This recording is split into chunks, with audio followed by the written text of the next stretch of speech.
Olá, tudo bem com você? Seja bem-vindo ao CR News. Hoje é quinta-feira, 13 de fevereiro e vamos começar essa edição falando de dengue.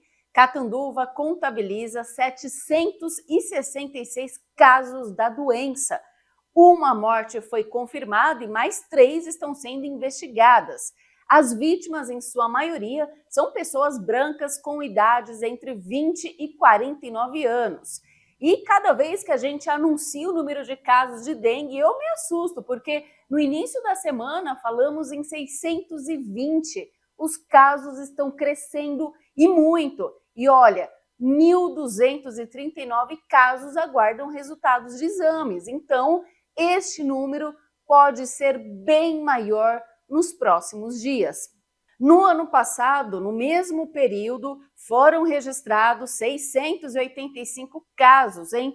E nós só estamos na metade do mês de fevereiro, com 766 casos confirmados em 2025. Então, gente, é preocupante. E o que preocupa é saber que as autoridades já esperavam esse aumento no início do ano e que existe um plano de contingência em Catanduva desde o ano passado. De acordo com o secretário municipal de saúde, Adriano Araújo, não faltará soro, pois o estoque está cheio, abriu uma unidade de hidratação, mas será que está sendo eficaz na prevenção? Como está a parte preventiva em nossa cidade, Em tese, teria que ocorrer o ano inteiro, o ano passado inteiro, para chegar agora, nessa época do ano, com pouquíssimos casos. Infelizmente, o que temos visto é briga nos departamentos, na ENCA, carro quebrado, ameaça, retaliação, perseguição. Olha, gente, vamos começar a agir com respeito e sabedoria, para que todos cumpram seu papel e da melhor maneira possível. Vamos nos unir para que não cresça ainda mais o número de pessoas com dengue, porque está preocupante. E por falar em dengue, o Noroeste Paulista enfrenta a maior epidemia da doença, além de um aumento expressivo de casos positivos e mortes que incluem pessoas jovens e sem comorbidades, Isso preocupa muito as autoridades.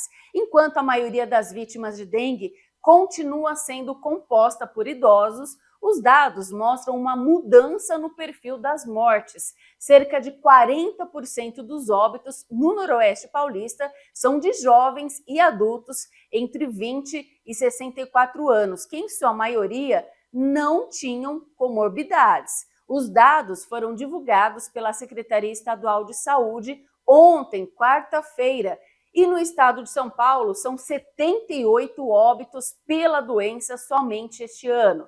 Para os médicos, essa mudança está relacionada à circulação do vírus tipo 3, que se mostra mais agressivo, vírus que também está circulando na nossa cidade. Então, gente, vamos nos proteger, vamos passar repelente constantemente, olhar nossos quintais, ralos, os vasos, deixar o pessoal da ENCA entrar na sua residência. E você pode encontrar larvas ou água parada também em terrenos baldios, próximo da sua casa, terrenos abandonados, que a gente sabe também que tem muita casa fechada e que tem piscina. Então você pode denunciar pelo número 153, que o pessoal da Guarda Civil Municipal, e agora eles têm drone, e eles podem checar essa informação e então tomar as medidas providências.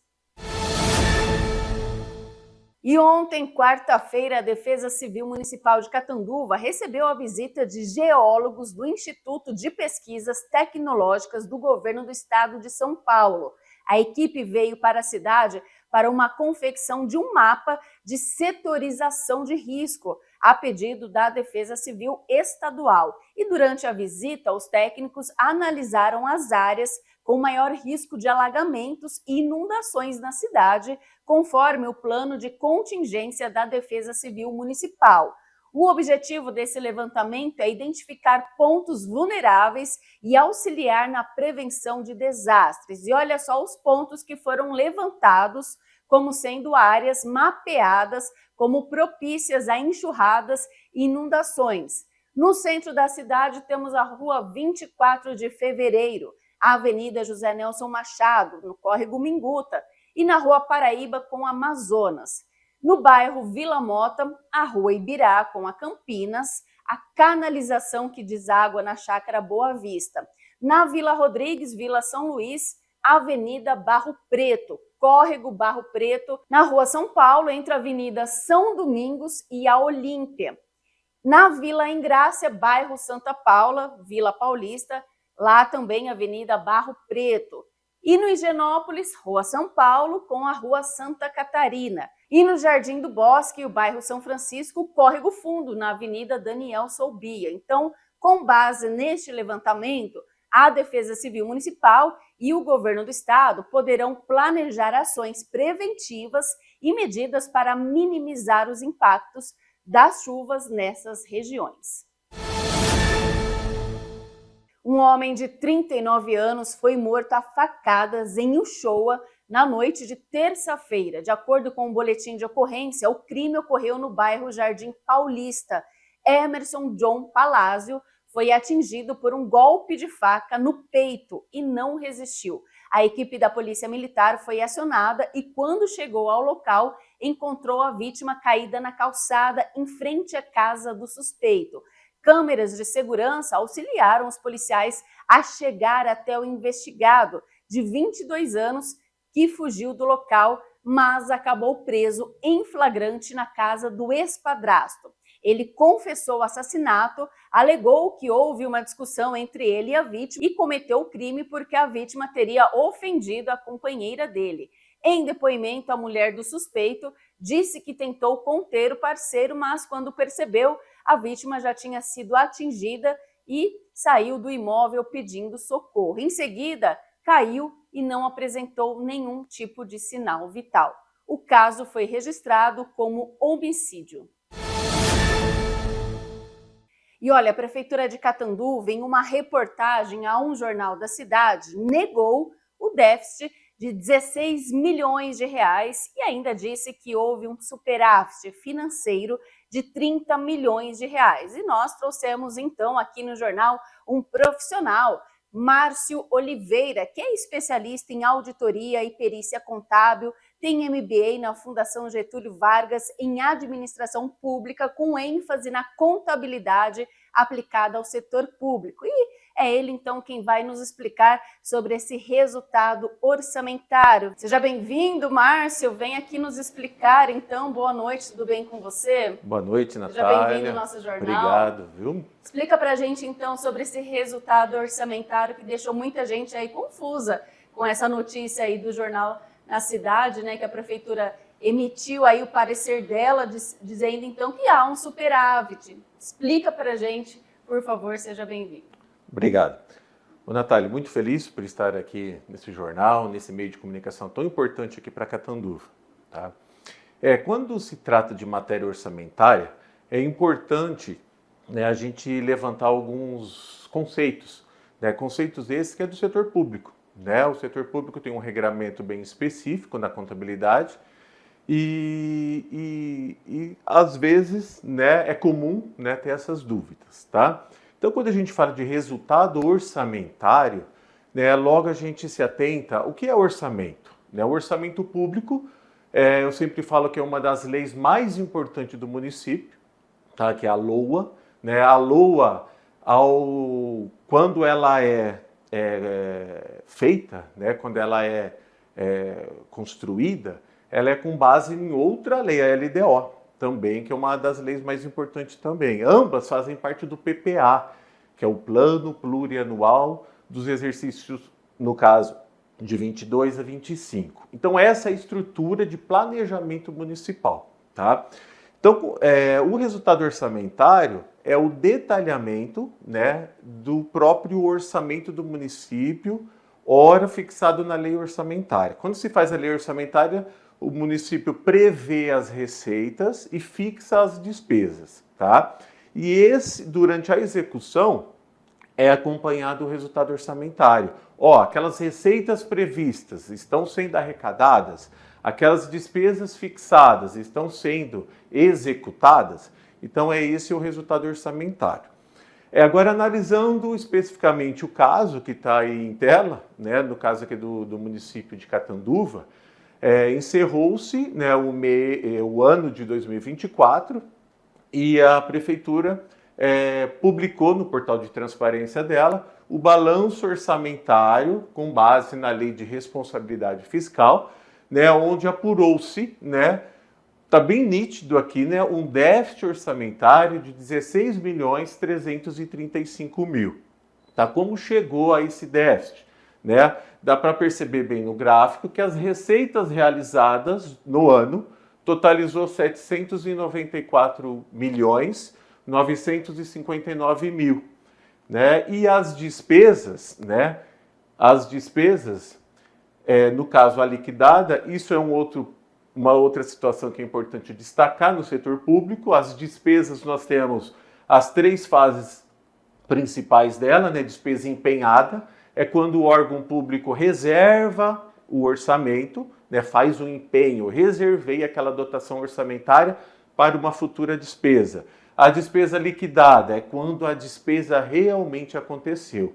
Tá? A despesa aí ocorreu, o prestador de serviço emitiu a nota, o fornecedor emitiu a nota, né? Então essa é a despesa liquidada. E a despesa paga é quando sai dos cofres públicos para as contas aí dos prestadores, dos servidores e também aí dos fornecedores, tá? Analisando aqui o balanço orçamentário, receita recebida no ano 794 milhões, menos, nesse caso aqui, vamos pegar a despesa liquidada, que é a despesa que realmente ocorreu. Totalizou aí um montante de 811.295.000, ou seja, as despesas estão acima do valor arrecadado, tá? Nesse montante aí de 16.335.000. Então, portanto, houve sim um déficit orçamentário durante o exercício de 2024 no município aí de Catanduva. Houve, né, até comentários que não houve o déficit em razão de um superávit financeiro do exercício anterior. Isso é possível? Isso é verdade? Sim, né? Isso o município vai utilizar como uma defesa aí nos órgãos de controle, né? Contudo, se essa informação ela ficou ausente nesse demonstrativo, né? Esse demonstrativo é tão perfeito que ele dá, né, essa brecha aqui, de superávit de exercícios anteriores. Superávit é quando, né, o município tem um resultado financeiro positivo em períodos anteriores. Então, com essa, podemos dizer, falha, eu acredito que isso vai caber uma republicação. Se fosse evidenciado o superávit aqui, esse demonstrativo ficava um pouco mais claro. Tá? Agora, seguindo, a gente observa aí o detalhamento desse superávit financeiro. O superávit financeiro, ele já foge da Lei de Responsabilidade Fiscal, ele é apurado lá nos anexos da 4.320, que é a Lei da Contabilidade Aplicada ao Setor Público, a Lei de Finanças Públicas, né, que também, no exercício de 23, que é o exercício anterior ao analisado, né, se nós pegarmos o ativo financeiro, 78.079.000, menos aí o passivo financeiro de 60.085.000, sim, encontramos o superávit financeiro que vem aí comentando. Então, esse superávit, vamos lá, é uma reserva financeira de 23 que poderá, né, ser utilizada aí no próximo exercício. No caso, a prefeitura falou que em 2024 o superávit foi de 30 milhões. Isso, ainda numa consulta que nós fizemos aí no portal de transparência, bem aí sucinta, ainda não consta esse anexo aqui, que é o que apura o superávit financeiro do exercício de 24. Outra situação importante que a gente tem que destacar é quando você fala em superávit financeiro, né, você vai usar o recurso financeiro de 23 para 24. Mas observe bem, o total da despesa liquidada, né, 811.295.000, comparado com as despesas pagas. Então vamos lá. Se a prefeitura liquidou despesas, ou seja, efetivou, né, executou as despesas em 811 milhões 295, significa que ela gastou, né, liquidou mais do que arrecadou. Isso entende-se, se fosse para usar o superávit, esse aumento seria do superávit de 23. Tá. E a despesa paga? Né? Não pagou. Né? Então, liquidou 811 e passou, ó, despesas pagas 795. Essa diferença aqui é o saldo ao pagar de 16.135. Então, entende-se, a despesa paga, se fosse utilizar o superávit financeiro, deveria, né, tá próximo aí das despesas liquidadas. Então, isso demonstra que do valor aí onerado, executado em 24, 16.135.759 não foram pagas, ou seja, não houve desembolso financeiro. Então, o que a gente entende é que houve um déficit de 16.135.000. Isso aqui é obrigação, né? Saldo financeiro que ficou a ser pago para os próximos anos, aí, no caso 25 e aí posterior. Analisando esse anexo, né, também, eu acho importante a gente destacar que houve um desequilíbrio no planejamento. Hoje, no setor público, o planejamento é muito cobrado. Né? Então, tudo que se vai fazer, né, tem que estar contido nas peças orçamentárias e de planejamento. Se nós pegarmos aí as receitas e despesas, né, questão de planejamento, foi identificado aí um desequilíbrio, né, do planejamento municipal, do planejamento orçamentário, tá? Quando se faz um orçamento, né, o município prevê as receitas e também fixa as despesas, né? E durante o ano vai atualizando. Né? Essa atualização é normal, né? Através de novas despesas, faça-se um crédito adicional especial, suplementar, né, seja por excesso ou por superávit, vai alterando o orçamento. Percebe-se que essas alterações foram feitas somente na despesa, né, e não nas receitas. Né? Vamos lá. Ó. Na previsão inicial foi previsto o orçamento inicial de 823 milhões, tá? E nas despesas a dotação inicial também 823 milhões. Ponto positivo, está equilibrado o orçamento lá no comecinho do ano. Durante a execução, o que foi feito? Né, as receitas, ó, esse anexo é posição de dezembro, em 31 de dezembro.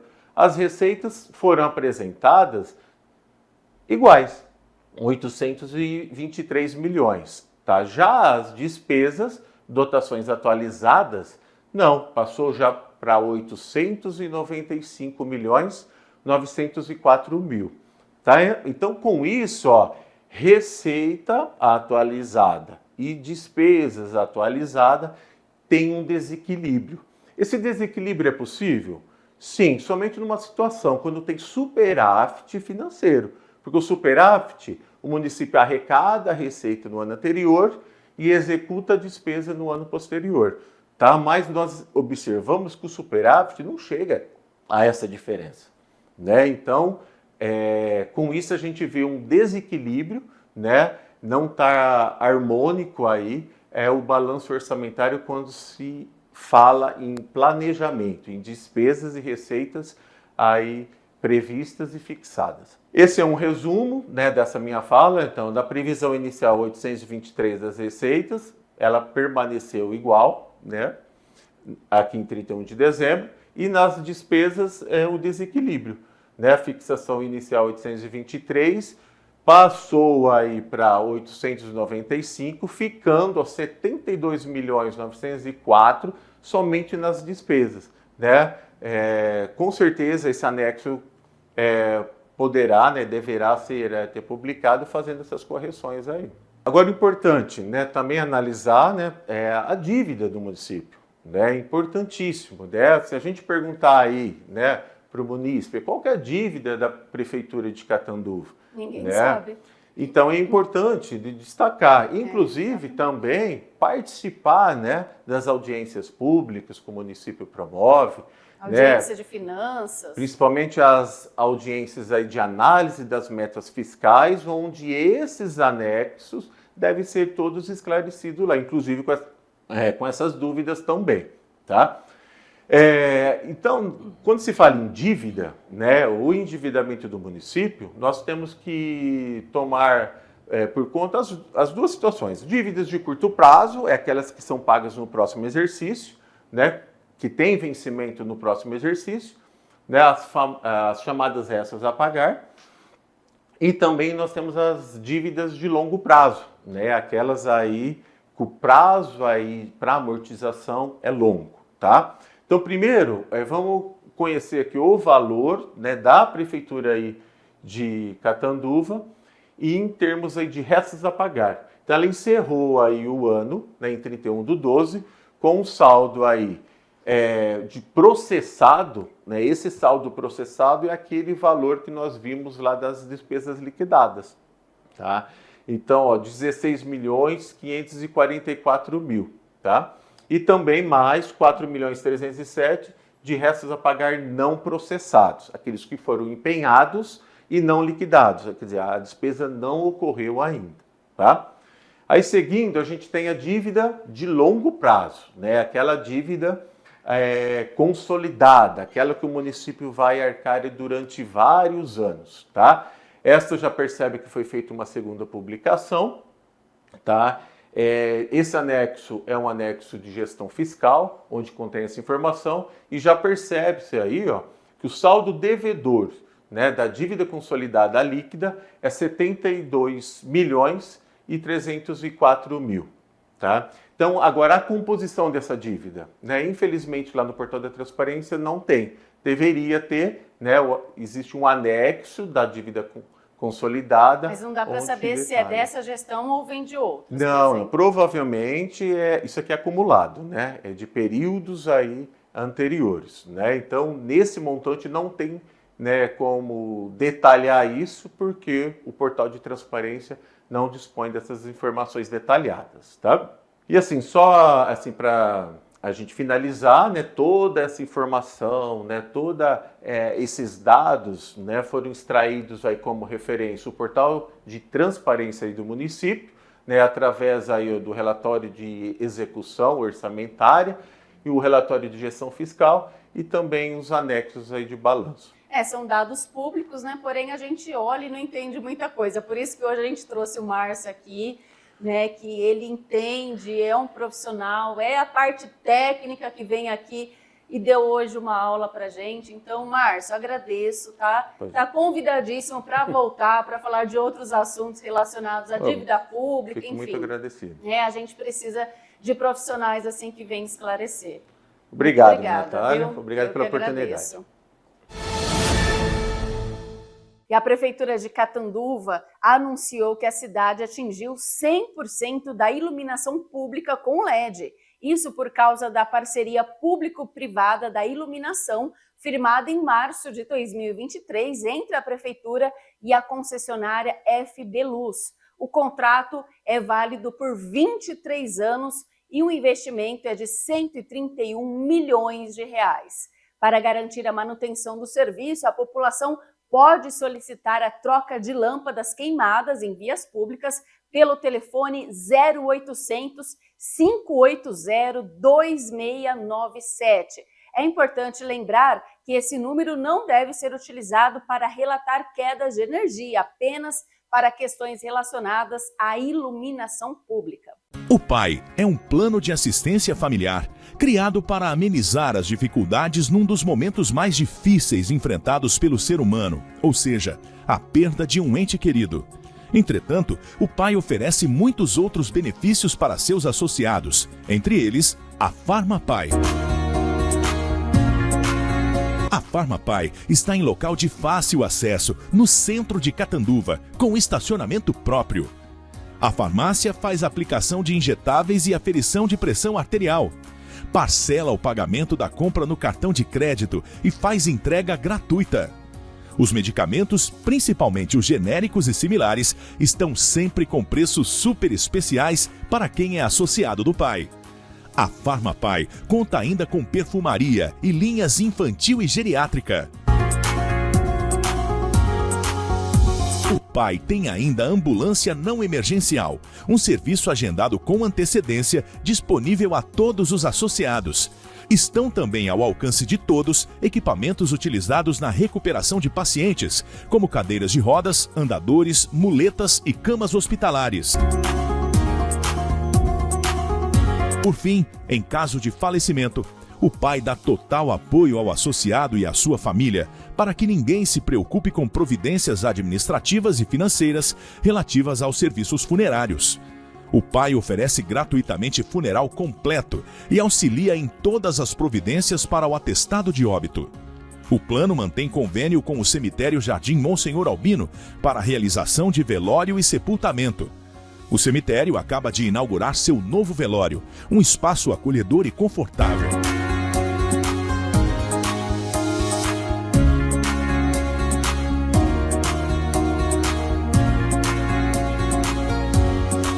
Conheça o plano empresarial do Pai. A vida é melhor para quem tem Pai. O Jornal CR News termina aqui. Obrigada pela sua companhia, uma ótima noite e até amanhã.